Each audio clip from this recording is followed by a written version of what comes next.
Good morning students.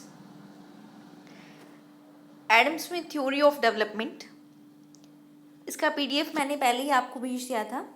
आज video के रूप में इसे पढ़ते हैं। एडम स्मिथ का आर्थिक विकास सिद्धांत।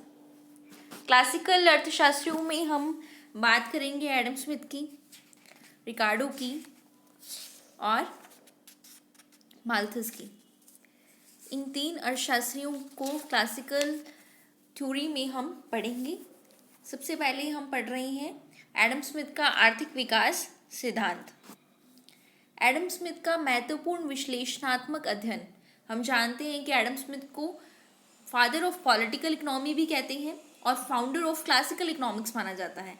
एडम स्मिथ राजनीतिक अर्थव्यवस्था का जनक और पुरातन अर्थव्यवस्था का संस्थापक माना जाता है। An inquiry into the nature and causes of wealth of nation, ये एक महत्वपूर्ण पुस्तक थी एडम स्मिथ की, जो कब आई 1776 में, जिसमें आर्थिक विकास की समस्याओं पर इन्होंने काम किया। स्मिथ ने आर्थिक विकास हेतु उत्तरदायित्व घटकों को निर्धारित करने का प्रयास किया। स्मिथ ने ये अंडरस्टैंड करने की कोशिश की कि इकोनॉमिक डेवलपमेंट के लिए कौन कौन से फैक्टर्स इंपॉर्टेंट हैं। इकोनॉमिक डेवलपमेंट करना है तो कौन कौन से फैक्टर्स इंपॉर्टेंट हैं। डेवलपमेंट इकोनॉमिक्स में हम क्लासिकल थ्योरी को पढ़े बिना आगे बढ़ ही नहीं सकते। यदि हमें हैरे डॉमर मॉडल, सोलो मॉडल पढ़ना है तो क्लासिकल अर्थशास्त्रों के विचार जानने बहुत ज़रूरी हैं कि इन्होंने किन किन घटकों पर काम किया और कौन से ऐसे घटक इन्होंने महत्वपूर्ण माने कि ये आर्थिक विकास के लिए ज़रूरी हैं। साथ ही उन्होंने नीतिगत उपायों को भी सामने रखा जिनमें तीव्र वृद्धि के लिए वातावरण बनाया जाना संभव होता है। वस्तुतः इन्होंने आंतरिक रूप से संगत प्रावेगिक मॉडल प्रस्तुत किया। देखिए इनमें कौन कौन सी चीज़ें ऐसी थी जिनके आधार पर इन्होंने विश्लेषण किया। उत्पादन फलन, प्रोडक्शन फंक्शन को इन्होंने इम्पोर्टेंट माना। उत्पादन की तकनीक, श्रम विभाजन, उत्पादन की तकनीक, क्या टेक्नोलॉजी यूज़ की, लेबर डिवीजन होना चाहिए। इन सब के बारे में हम एक एक करके बहुत विस्तृत से चर्चा करेंगे। पूंजी संचय की प्रक्रिया, कैपिटल एक्यूमुलेशन होना चाहिए। पूंजी संचय जो है एक केंद्र बिंदु है जिसके चारों ओर एडम स्मिथ का सिद्धांत घूमता है। ये बहुत ही सेंट्रल पॉइंट है जिसके चारों ओर क्या कहता है एडम स्मिथ का सिद्धांत। सरकारी नीति, अबंध नीति। अबंध नीति का मतलब होता है हस्तक्षेप नीति। गवर्नमेंट पॉलिसी ऐसी होनी चाहिए कि गवर्नमेंट हस्तक्षेप ना करे किसी भी मामले में। ये सब बिंदुओं के आधार पर एडम स्मिथ ने क्या स्पष्ट किया अपने विकास का सिद्धांत कि इकोनॉमिक डेवलपमेंट किस तरह होना चाहिए। एडम स्मिथ ने उत्पादन की तीन घटकों, पूंजी का स्टॉक, पूंजी की स्टॉक को हमने किससे रिप्रेजेंट किया है यहाँ पर, के से किया है, और श्रम शक्ति एल और भूमि को महत्वपूर्ण माना। भूमि से अभिप्राय ज्ञात तथा आर्थिक रूप से उपयोगी साधनों की पूर्ति से था।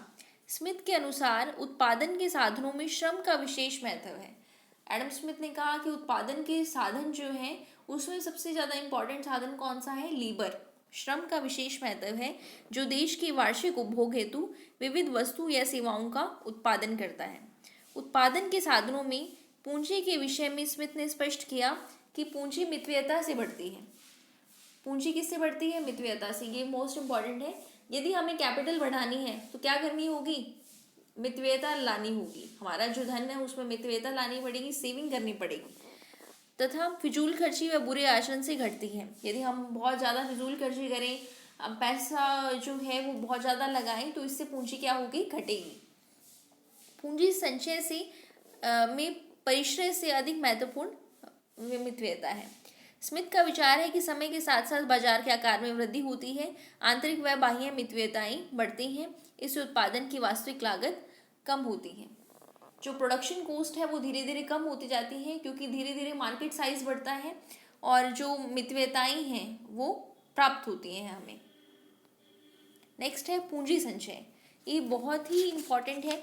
मैंने आपको पहले भी बताया ये केंद्र बिंदु है एडम स्मिथ के सिद्धांत का। पुराने अर्थशास्त्रियों की प्रमुख समस्या ये थी कि धन संपत्ति को किस प्रकार बढ़ाया जाए। पुराने अर्थशास्त्री जो थे वो ये सोचते थे किस तरह हम अपनी कैपिटल को बढ़ाएं, पैसा कैसे बढ़ाएं। तो धन संपत्ति में वृद्धि देश की समृद्धि का सूचक माना जाता था। यदि हमारे पास पैसा ज़्यादा है तो हम कहेंगे कि देश समृद्ध है, अच्छा पैसा है तो देश समृद्ध है, देश विकसित है। एडम स्मिथ के अनुसार धन समृद्धि को बढ़ाने का साधन अधिक उत्पादन करना है। एडम स्मिथ कहते थे कि यदि पैसा बढ़ाना है तो क्या करो, प्रोडक्शन ज़्यादा करो, जिसके लिए अधिक पूंजी निवेश की आवश्यकता है। प्रोडक्शन कैसे होगा, जब हम इन्वेस्टमेंट ज़्यादा करेंगे, जिसके लिए अधिक पूंजी निवेश की आवश्यकता है। और इस उद्देश्य के लिए हमें क्या करना होगा, ज़्यादा पूंजी का उत्पादन करना चाहिए। देखो, पूंजी चाहिए हमें, पूंजी के लिए क्या होगा, कैसे मिलेगी पूंजी, पैसा कैसे आएगा, यदि प्रोडक्शन होगा। प्रोडक्शन कैसे होगा, यदि हम इन्वेस्ट करेंगे, कहीं इन्वेस्ट करेंगे तभी प्रोडक्शन होगा, प्रोडक्शन होगा तो पैसा आएगा। और इन्वेस्टमेंट के लिए क्या चाहिए, पूंजी चाहिए। फिर बात वहीं की वहीं आ गई।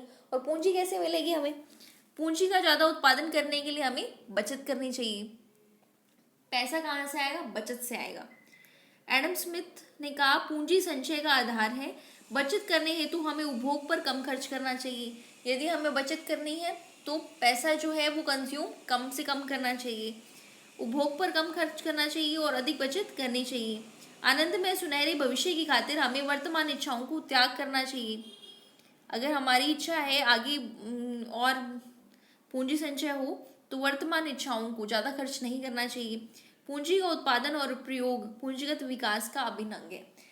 दोबारा मैं यहाँ बात क्लियर कर दूँ, एडम स्मिथ ने कहा कि कोई भी देश समृद्ध है, इसके लिए क्या चाहिए, हमें पूंजी चाहिए, पैसा चाहिए। पैसा कैसे आएगा, ज़्यादा उत्पादन होगा। उत्पादन कैसे बढ़ेगा, यदि निवेश करेंगे, और निवेश के लिए क्या चाहिए, दोबारा से पैसा चाहिए। तो एडम स्मिथ ने कहा कि ज़्यादा से ज़्यादा सेव करो। और पैसा सेव कैसे होगा, जब हम कंजप्शन जो है वो बहुत कम करेंगे, कंज्यूम कम करेंगे, सेव ज़्यादा करेंगे, तो इससे क्या होगा, पैसा बचेगा। तो इसलिए सेविंग ज़्यादा से ज़्यादा करनी चाहिए। आर्थिक विकास की प्रक्रिया में एडम स्मिथ बचत तथा पूंजी संचय को आवश्यक मानते थे। स्मिथ ने आर्थिक विकास की समस्या को देश की व्यक्तियों की बचत और विनियोग की कुशलता के द्वारा अभिव्यक्त किया। विनियोग की दर का निर्धारण बचत के द्वारा होता है। बचत का पूर्ण विनियोग किया जा सकता है।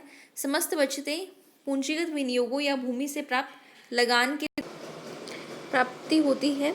अतः पूंजीपति तथा भूमिपति बचत करने में कुशल होते हैं। श्रमिक वर्ग बचत करने में अक्षम होते हैं। उनका यह विश्वास मजदूरी के लौह नियम पर आधारित है। नेक्स्ट है श्रम विभाजन। ये बहुत इंपॉर्टेंट है, सेकंड नंबर की इंपॉर्टेंस रखता है पूंजी संचय के बाद। पूंजी संचय करने हेतु उपभोग कम और बचत ज़्यादा करनी होती है। अभी मैंने आपको बताया है कि यदि हमें कैपिटल एक्यूमुलेशन करना है तो कंजप्शन क्या करना चाहिए, कम करना चाहिए, और सेविंग्स ज़्यादा करनी चाहिए। पूंजी की आवश्यकता उत्पादन स्तर को बढ़ाने के लिए ज़रूरी है। उत्पादन स्तर को श्रम विभाजन द्वारा भी बढ़ाया जा सकता है। यदि हमें प्रोडक्शन बढ़ाना है तो श्रम विभाजन करके भी बढ़ा सकते हैं, जिसके फलस्वरूप विशिष्टीकरण होता है। क्या होता है, स्पेशलाइजेशन होता है। इसी कारण से स्मिथ ने आर्थिक विकास की प्रक्रिया में श्रम विभाजन को महत्वपूर्ण स्थान दिया है। श्रम विभाजन और विशिष्टीकरण से बहुत सारे लाभ होते हैं। जैसे यदि हमने श्रम विभाजन किया, विशिष्टीकरण किया, इसका मतलब ये है कि जो श्रमिक जो काम करना चाहता है उसे वही काम करना दिया जाए। इससे क्या होगा, श्रमिकों की कार्यकुशलता में वृद्धि होती है, वो मन से काम करते हैं और वस्तुओं के उत्पादन में कम समय लगता है। यदि कार्यकुशलता अच्छी होगी तो प्रोडक्शन करने में टाइम भी क्या होगा, कम लगेगा। बेहतर मशीन और सामग्री का आविष्कार होता है। अगर काम मन से होता है, कार्यकुशलता बढ़ती है, समय कम लगता है, तो बेहतर मशीन और सामग्री का आविष्कार, इनोवेशंस होने की संभावना जो है वो बहुत अधिक होती है। श्रम विभाजन से निपुणता और कार्यकुशलता बढ़ती है। उत्पादन स्तर को बढ़ाने के लिए ज़रूरी होती है। यदि एक श्रमिक केवल एक वस्तु या उसके भाग का उत्पादन कर रहा है तो उसे अन्य लोगों द्वारा उत्पन्न की गई वस्तु के विनिमय करना होगा। श्रम विभाजन वस्तुतः वस्तुओं के आदान प्रदान का प्रतीक है। श्रम विभाजन क्या है, वस्तुओं के आदान प्रदान का एक प्रतीक है और व्यापार के महत्व को दर्शाता है। नेक्स्ट है सरकारी नीति, अबंध नीति। इसे कहते हैं हस्तक्षेप मुक्त, इंग्लिश में कहते हैं लेजर फेयर, हस्तक्षेप मुक्त या फिर अबंध नीति एक ही बात है। एडम स्मिथ का सिद्धांत हस्तक्षेप मुक्त नीति पर आधारित है। इसका अर्थ है राज्य को व्यक्ति के कार्य स्वतंत्रता में कोई बाधा नहीं डालनी चाहिए। व्यक्ति जो कार्य करना चाहता है उसे वही कार्य करने दिया जाए, उसकी स्वतंत्रता में कोई बाधा नहीं डालनी चाहिए। हम पहले चर्चा करके आए हैं कि वृद्धि का यह सिद्धांत बचत, श्रम विभाजन और बाजार के विस्तृत आकार पर आश्रित है। हमने ये पहले ही चर्चा कर ली कि ये जो सिद्धांत है ये बचत पर आधारित है, श्रम विभाजन पर आधारित है और बाजार की विस्तृत आकार पर आश्रित है। व्यक्ति यदि स्वतंत्र रूप से कार्य करे तो अधिक से अधिक बचत करने का प्रयास करेगा और बचत बढ़ेगी। हस्तक्षेप मुक्त नीति उत्पादकों को छूट देती है कि जितना उत्पादन करना चाहे कर सकते हैं, जितनी आय कमाना चाहे कमा सकते हैं, जितनी बचत करना चाहे बचत कर सकते हैं। एडम स्मिथ ने अदृश्य हाथ अर्थात प्रतिस्पर्धा बाजार शक्तियों में उत्पन्न होने की महत्ता दी। स्मिथ ने कहा कि राज्य को हस्तक्षेप को आर्थिक प्रगति के लिए घातक मानते थे। वो ये कहते थे कि अगर राज्य जो है वो हस्तक्षेप करेगा तो इससे आर्थिक प्रगति जो है वो नहीं हो पाएगी। एडम स्मिथ का विश्वास था कि अदृश्य हस्त द्वारा अर्थव्यवस्था का संचालन एवं नियंत्रण हमेशा सुरक्षित रहता है, अर्थात प्रतियोगिता की शक्तियों को काम करने की छूट हो तो विकास हेतु बचत और निवेश अधिकतम होगा। भी हस्तक्षेप नहीं करना चाहिए, जो व्यक्ति जो काम करना चाहे, जितनी आय कमाना चाहे, जो भी करना चाहे उसे करने दिया जाए तो इससे विकास बहुत अच्छा होगा। अदृश्य हस्त इनविजिबल हैंड का कंसेप्ट भी उन्होंने दिया।